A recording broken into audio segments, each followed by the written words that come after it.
নির্বাচনের মাঠে যখন মা বোনের কাছে ভোট চাইতে গেছি তখন শুনেছি বেহেশতের টিকিট নাকি কেউ বিক্রি করেছেন।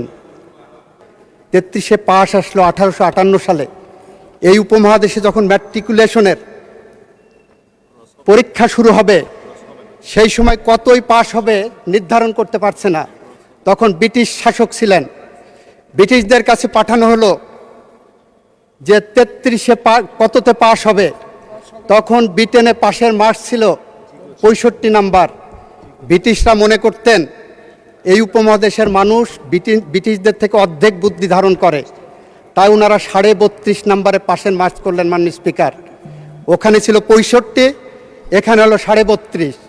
4 বছর পরে 1862 সালে এটা 33 করা হলো।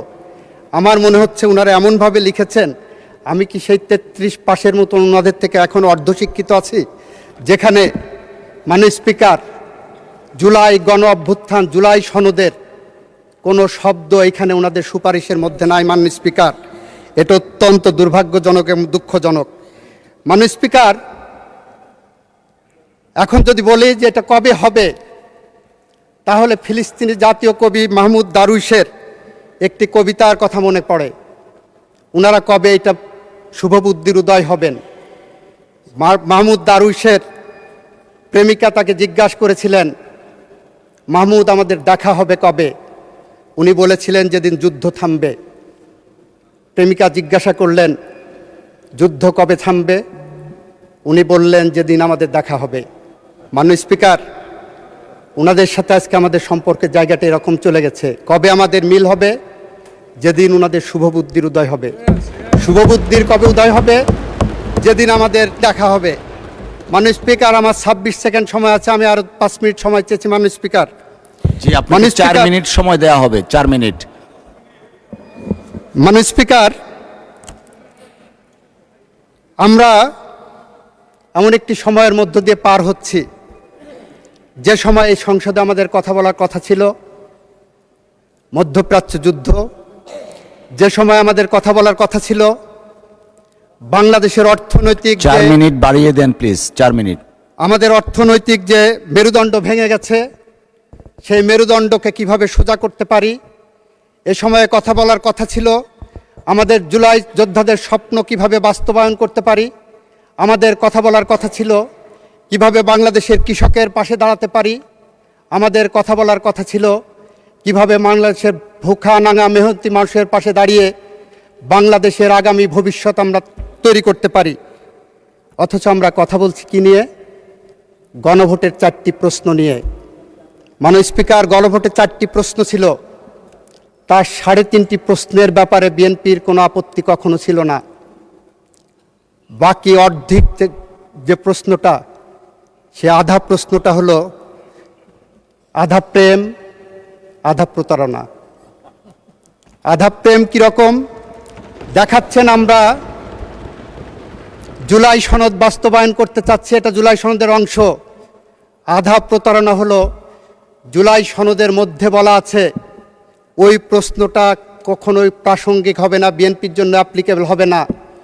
বিএনপির জন্য অ্যাপ্লিকেবল হবে তার নোট অফ ডিসেন্ট।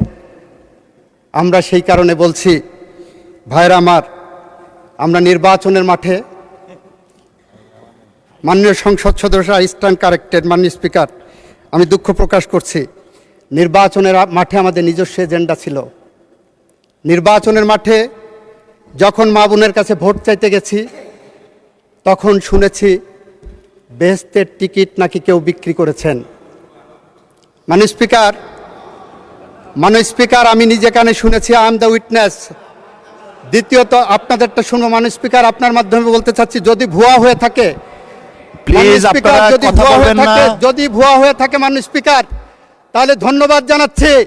তাহলে জাতির কাছে যারা বলেছিলেন ধানের শীষা যাতে দাঁড়িপাল্লায় আসলে বেহেশতের টিকিট পাওয়া যাবে, তাহলে আজকে তারা স্বীকার করছেন তারা বেহেশতের টিকিটের ধারক নয়। মাননীয় স্পিকার, আমাদের আজকে কথা বলার কথা ছিল ফ্যামিলি কার্ড নিয়ে, কিভাবে আরও বেশি পরিশীলিতভাবে ফ্যামিলি কার্ড 4 কোটি মানুষের কাছে পৌঁছে দেওয়া যায়। ওনাদের উচ্চারণ করার কথা ছিল ফ্যামিলি কার্ডের বিরুদ্ধে কোনো অনিয়ম হচ্ছে কিনা, কোনো দলীয়করণ হচ্ছে কিনা, কোনো দুর্নীতি হচ্ছে কিনা সেই মর্মে কোনো আলোচনা নাই মাননীয় স্পিকার। কৃষক কার্ড নিয়ে, কৃষকের ভাগ্য নিয়ে কোনো আলোচনা নাই মাননীয় স্পিকার। মাননীয় স্পিকার, ইমামদের জন্য ভাতা চালু করা হয়েছে, আমাদের মাননীয় প্রধানমন্ত্রী করেছেন, সেই মর্মে কোনো আলোচনা নাই মাননীয় স্পিকার। ধন্যবাদ নাই। আমি ধন্যবাদ জানাতে চাই মাননীয় বিরোধী দলের মাধ্যমে ওনাদের সংসদ সদস্যদেরকে। এই সংসদ মাঝে মাঝে নির্জীব হয়ে গিয়েছিল, মাঝে মাঝে অনাহুত কারণে, উইদাউট এনি রিজনেবল গ্রাউন্ড ওনারা বয়কট করেছেন, উত্তেজনা সৃষ্টি করেছেন। এখনও যেমন উত্তেজনা সৃষ্টি করলেন, এতটুকু যদি না থাকে, প্রেমের কি স্বাদ বলো যদি কাটা না থাকে। আমরা সেই কারণে মাননীয় স্পিকার বলছি, আসেন বাংলাদেশকে গড়ি, আসেন শহীদ রাষ্ট্রপতি জিয়াউর রহমানের আদর্শে গড়া যে বাংলাদেশ। আপনাদেরকে ধন্যবাদ জানাই, অনেকে শহীদ রাষ্ট্রপতি জিয়াউর রহমানের আদর্শের কথা বলেছেন, খালেদা জিয়ার কথা বলেছেন। আসেন সেই স্বপ্নের সিঁড়ি বেয়ে হেঁটে চলি। যদি আমরা ব্যর্থ হই, তাহলে কবি হেলাল হাফিজের ভাষায় আমরা উত্তর পুরুষের ভীরু কাপুরুষের উপমা হয়ে থাকব। নিশ্চয়ই আপনারা সেটা চান না, আমরা তো চাই না। আসেন সেই পথ ধরে হাঁটি।